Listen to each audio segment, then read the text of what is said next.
Here's where the nightmare begins. It was about 6:45 when I got there. I walk in, and there had to have been a good 150, 200 people, probably more than that, split between three lines of the AirTran counters, not to mention the people trying to check in curbside on the outside. So I get in there, and the red flag should have gone up when I looked at the counters, and there were spaces for, I would say, a good 6 to 8 agents just on the AirTran section alone. For all those people in line, how many agents did they have working? Three. Three people to cover that size crowd. Who does that? Apparently, AirTran does that. If I had come to the airport, or anybody else had come to the airport with only like 15 to 20 minutes to spare, and then pitched a fit because they had missed their window, that'd be one thing.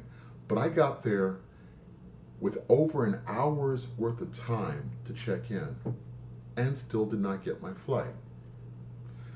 They overbooked all the flights and they understaffed their counters, which pretty much put everything in their favor, so that when you didn't make it up there in time, it was like, oh, okay, well, sorry, you'll just have to wait for the next one. Airlines overbook on a regular basis, and I know this, it doesn't bother me.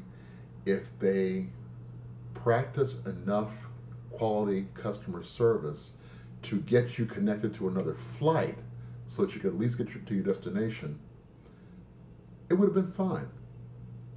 But every single employee I talked to had this attitude like, well, you know, we fucked up, but sorry, it's your fault. You just have to eat the cost of your flight and chalk it up to a life lesson. And that's the part that really stuck in my craw. You know, just the fact that they weren't even trying to present a better face for customers and trying to give you a little bit more customer service. I guess they figure because they're a low-cost carrier, they don't have to worry about that kind of thing.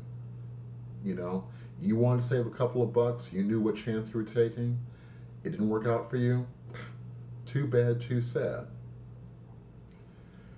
Well, to add insult to injury, when I finally did ask about the possibility of getting connected to another flight, all they could do is put me on a standby flight that was scheduled to come in at 3:15 in the afternoon. They told me this at about 9:30 the same morning.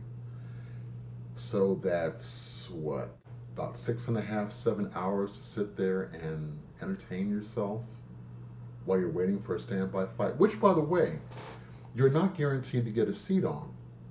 And when I asked at the gate where I was supposed to be waiting for that flight what the status was, I was told that the seating capacity on the plane was for 117 seats. They had booked something like 121 people for that flight. In other words, it's already overbooked, and you're just not getting a seat, period.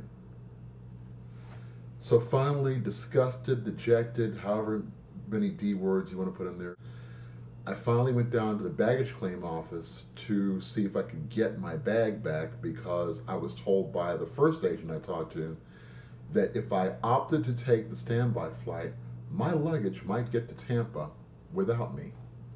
Cute. So I'd have to make arrangements to have them ship it back to, I guess, the nearest airport and then go pick it up. As things turned out, I needn't have worried about that, because when I got down there, the bag had never left the airport. And not just my bag, but the bags of several people who were scheduled to go to Orlando and had the same thing happen to them with their flights. They didn't make their window. And so they had to wait for another flight. And these poor folks, a lot of them were on vacation. They had to find a hotel room, because the soonest they could get another flight would have been this morning, Saturday morning, which my guess is they're probably back at the airport now, and knock on wood, they got their flights.